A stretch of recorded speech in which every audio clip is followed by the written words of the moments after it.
Hello all. What started out as somewhat of a quiet week with one nasty item early on from Google Chrome escalated slowly, with the last few days bringing events and multiple reveals of high-severity vulnerabilities in products by Cisco, CrushFTP, HPE, Microsoft, Sophos, Symantec, and more.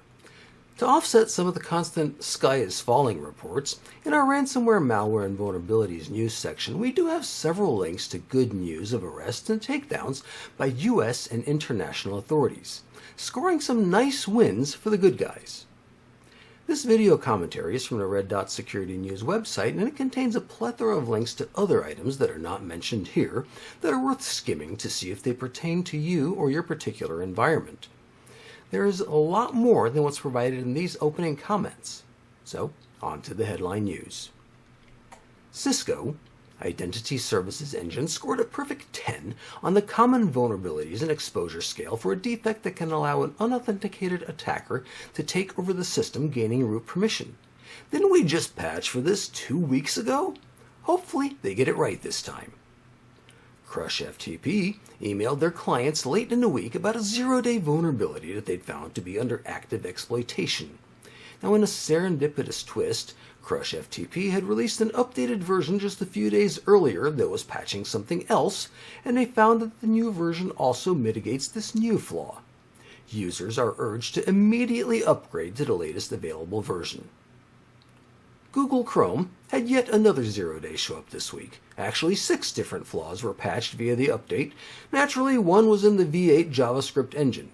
If you haven't updated or restarted your Google Chrome within the past week, do so quickly because the zero-day is under active exploitation. Microsoft SharePoint on-premises has a zero-day codename tool shell, which is under active exploitation, and it enables remote code execution. Dozens of servers managed by corporations and governments around the world already show indications of compromise. Now, the July Patch Tuesday release contained a fix for this particular defect. Unfortunately, a second vector has been found that is also under active exploitation, and a full patch is not available yet. Microsoft has shared mitigating guidance recommending the use of anti-malware scan interface, stating, quote, customers who have enabled the AMSI integration feature and use Microsoft Defender across their SharePoint server farms are protected from this vulnerability, end quote. Microsoft further advises that if you cannot enable AMSI, disconnect your SharePoint server from the internet until a patch is available. That's how serious this thing is. Sophos Intercept X for Windows has been revealed to have 3 defects related to permissions. The most severe, in my opinion, is a flaw which allows a threat actor to use the installer to elevate permission, running their malicious payload as system. Sophos has released updates to address all of the flaws across their currently supported Windows Intercept X versions. If you use this, update soon. Symantec Endpoint Management Suite has a defect that enables unauthenticated remote code execution. The specific flaw is in Symantec Alteris Inventory Rule Management and is dependent upon port 4011 being open to network access. Symantec says that the port is not needed for normal operation and it should be blocked via firewall rules. The article link contains further mitigating guidance. VMware, ESXi, and VMware Workstation have vulnerabilities that need patching. If you have support for your ESXi servers, then check with Broadcom for updates immediately, since these defects allow a threat actor to execute malicious code on the host. If you don't have support, it's against their EULA to obtain them. No patch for you. Since Workstation and Workstation Fusion are free for personal use, you'll need to log into your Broadcom account to download the patched version, since Broadcom still hasn't fixed the auto-updating mechanism. Oracle unleashed their Q2 vulnerability and defect updates with a whopping 165 CVEs being addressed. Unfortunately, like Broadcom, updates are behind a paywall. If you use Oracle products and have an active subscription, be sure to check for any updates quickly. I'm sure that threat actors are already examining the patches to see what they're able to exploit. Microsoft Teams is being abused by crafty dirtbags to vish unsuspecting employees into giving up access, enabling Matanbucus malware to be installed. This is made possible by misconfigurations in Teams which allow for unauthorized external organizations to initiate meetings, join chats, and falsify internal support calls to the victims.